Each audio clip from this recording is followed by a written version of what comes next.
Hi friends, welcome to my channel. ఎలా ఉన్నారు? I hope you guys are doing good. నేను last వీడియోలో చెప్పాను మనం ఒక స్పెషల్ ప్లేస్ని విజిట్ చేయబోతున్నామని. ఆ స్పెషల్ ప్లేస్ ఏంటో చాలామంది కనిపెట్టేశారు, కొంతమంది కనిపెట్టలేకపోయారు. ఆ ప్లేస్ ఏంటో నౌ ఐఎమ్ రివీలింగ్ ఇట్. ఆ ప్లేస్ ఏంటో కాదు, హంపి, ద గ్రేట్ హంపి అన్నమాట. ఎన్నో వేల సంవత్సరాల చరిత్ర కలిగిన హంపిని మనం ఈరోజు విజిట్ చేయబోతున్నాం అనమాట. ఈ హంపిని రాముడి టైంలో, త్రేతాయుగం టైంలో కిష్కింద అని పిలిచేదనమాట. కిష్కింద అని పిలిచేవారు. ఈ కిష్కింద చాలా మందికి తెలుసు. కిష్కింద అనేది హనుమంతుడు పుట్టిన ప్లేస్ మరియు హనుమంతుడు రాముడు మొట్టమొదటిసారిగా కలిసిన ప్లేస్ అన్నమాట ఇది. ఆ తర్వాత విజయనగర కింగ్డమ్ లో ఇది ఒకటనమాట. శ్రీకృష్ణ దేవరాయ ఈ పేర్లు మీరు వినే ఉంటారు.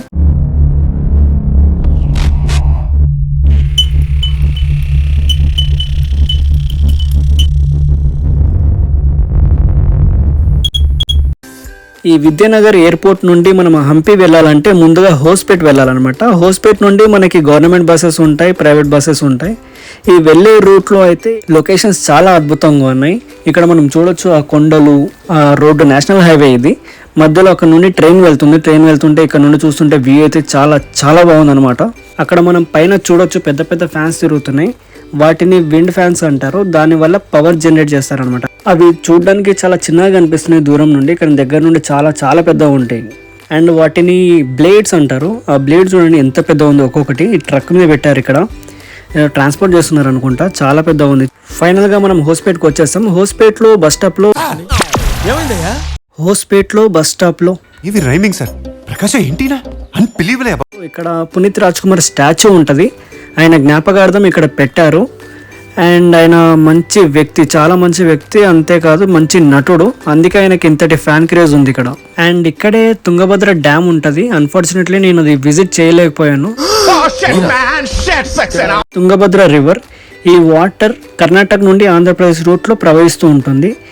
ఈ హోస్పేట్ నుండి మంత్రాలయం, కర్నూలు రూట్లో ఈ వాటర్ అనేది ప్రవహిస్తూ ఉంటుంది. హోస్పేట్ నుండి ఒక 10 కిలోమీటర్స్ దాటాక ఇక్కడ హంపి ఎంట్రన్స్ దగ్గరకు వచ్చేసాం మనం. ఏదో రూట్లోకి వెళ్తే మనం హంపిని ఎక్స్ప్లోర్ చేయొచ్చు. ఒరే చారీ గురుగారు, ఈ ఫీలింగ్ ఏంట్రా? గుండేదో వణుకుతున్నట్టుందిరా. ఈ చెట్లు, ఈ రోడ్లు ఇవన్నీ చూస్తుంటే ఏదో గోవాకు వచ్చిన ఫీల్ వచ్చింది. చాలా బాగా అనిపిస్తుంది. ఈ చెట్లు మెయిన్గా మన ఊర్లలో ఎక్కువ చెట్లే ఉంటాయి. అవునా? ఫైనలీ మనం హంపిలోని విరూపాక్ష స్వామి టెంపుల్కి అయితే వచ్చేసాం. ఇక్కడ 365 డేస్ ఎప్పుడు రద్దీగానే ఉంటుంది. ఎప్పుడు భక్తులు వస్తూనే ఉంటారు. మన ఇండియా నుండే కాదు, ఫారెన్ నుండి కూడా ఎంతోమంది ఫారినర్స్ విజిట్ చేస్తూ ఉంటారు ఈ టెంపుల్ని. ఇక్కడ ఆర్కిటెక్చర్ ఉంటుంది భయ్య, చాలా అంటే చాలా బాగుంటుంది. ప్రతి ఒక్క గుడిని కానీ, శిల్పాలు కానీ ఇవన్నీ చాలా బాగా కట్టారు ఇక్కడ. ఎన్నో ఏళ్ల క్రితం ఎంత బాగా కట్టారంటే మామూలు విషయం కాదు ఇక్కడ. ఈ టెంపుల్ లోపలికి వెళ్ళాలంటే మనం 2 గోపురాలు దాటాలి. ఇది మొదటి గోపురం. లోపల వెళ్ళాక ఇంకో గోపురం ఉంటుంది. ఇదే ఆ గోపురం. హంపి గురించి మనకి డెప్త్గా తెలియాలంటే ఇక్కడ గైడ్స్ ఉంటారు. వాళ్ళు గైడ్ చేస్తారనమాట. హంపి స్టోరీ, ప్రతి ఒక్క స్టోరీ మనకి క్లియర్గా మనకు చెప్తారు. ఈ టెంపుల్లో నాకు బాగా నచ్చిన విషయం ఏంటంటే ఇక్కడ ఒక ఎలిఫెంట్ ఉంది. వచ్చిన ప్రతి ఒక్కరిని అది దీవిస్తుంది అనమాట, ఆశీర్వదిస్తుంది. హెడ్ మీద తొండం పెట్టి అందరిని ఆశీర్వదిస్తుంటే అందరు చాలా హ్యాపీగా ఫీల్ అవుతున్నారు. ఇదే విరూపాక్ష స్వామి టెంపుల్. ఇక్కడ నుండే మనం దర్శనానికి వెళ్ళాలి.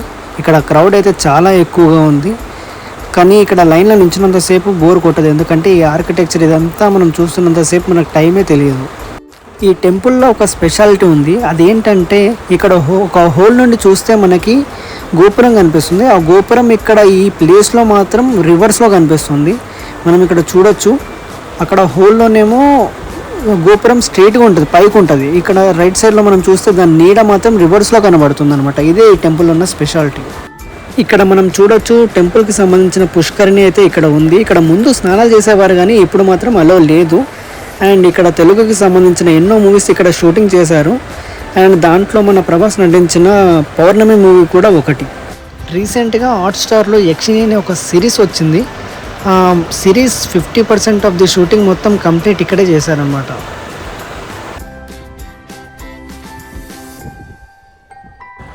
ఇక్కడ మనం చూస్తున్న ఈ లొకేషన్ చాలా సింపుల్గా కనబడుతుంది. అప్పట్లో విజయనగర కింగ్డమ్ ఉన్నప్పుడు ఇది ఎలా ఉండేదంటే ఇలా ఉండేదన్నమాట. ఆ తర్వాత ముఘల్స్ వచ్చి ఎన్నో యుద్ధాలు అవన్నీ చేసి ఇక్కడున్న టెంపుల్స్, విగ్రహాలు, ఎన్నో శిల్ప కళలు అవన్నీ ధ్వంసం చేశారు. ఇక్కడ మనం చూడొచ్చు, ఇక్కడ ఒకటే రాయి మీద లక్ష్మీ నరసింహస్వామి విగ్రహాన్ని రూపొందించారు. ఇక్కడ ఇదంతా చూసిన తర్వాత నాకు ఎంతో బాధ అనిపించింది. కానీ ఆ మొఘల్స్ కాదు, కానీ వాళ్ళ కింగ్స్ ఎవరైతే ఉన్నారో వాళ్ళ వల్ల ఇదంతా. అసలు ఆ కింగ్స్ని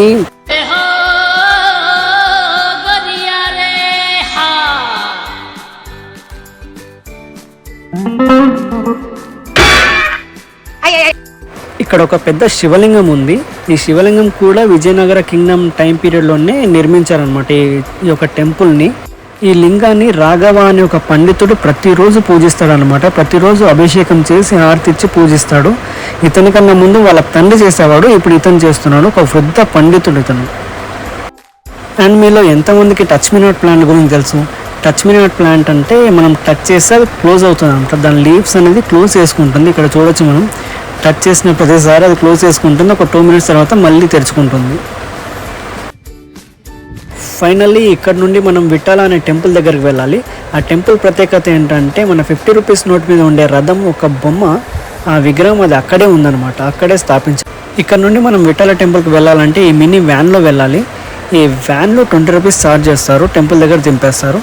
ఒకవేళ వ్యాన్ వద్దు అనుకుంటే మనం నడిచి కూడా వెళ్ళొచ్చు. ఒక 1 or 2 kilometers డిస్టెన్స్లో ఉంటుంది టెంపుల్. అక్కడ కనిపిస్తుంది కదా, అదే కిష్కింద, మన హనుమంతుడు పుట్టిన ప్లేస్ అది. అంజనాద్రి, రాముడు మరియు హనుమంతుడు మొట్టమొదటిసారిగా కలిసిన ప్లేస్ అది. సుగ్రీవుడు, వాలి పరిపాలించిన ప్రదేశం ఇదంతా. ఆ కొండ మీద మనం చూడొచ్చు, మన హనుమంతుడి టెంపుల్ ఉంది పైన వైట్ కలర్లో, అక్కడ కనిపిస్తుంది కదా. అక్కడ రామాయణంకి సంబంధించిన ఎన్నో ప్రూఫ్స్ ఇప్పటికీ అక్కడ ఉన్నాయి. ఇది కూడా ముఘల్స్ వల్లనే ఇలా అయిపోయింది. ఆ ముఘల్స్ కింగ్డమ్, అసలు ఆ king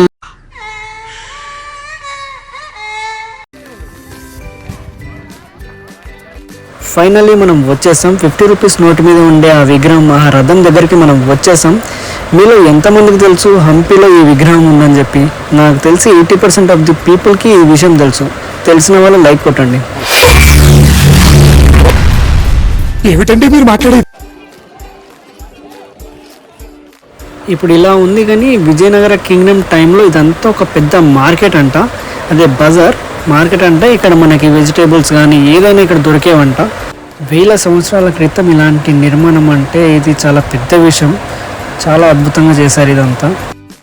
that's it for the video guys. Please do like and subscribe to my channel. మళ్ళీ మరో వీడియోతో మీ ముందుకు వస్తాను. Until then, signing off Manoj.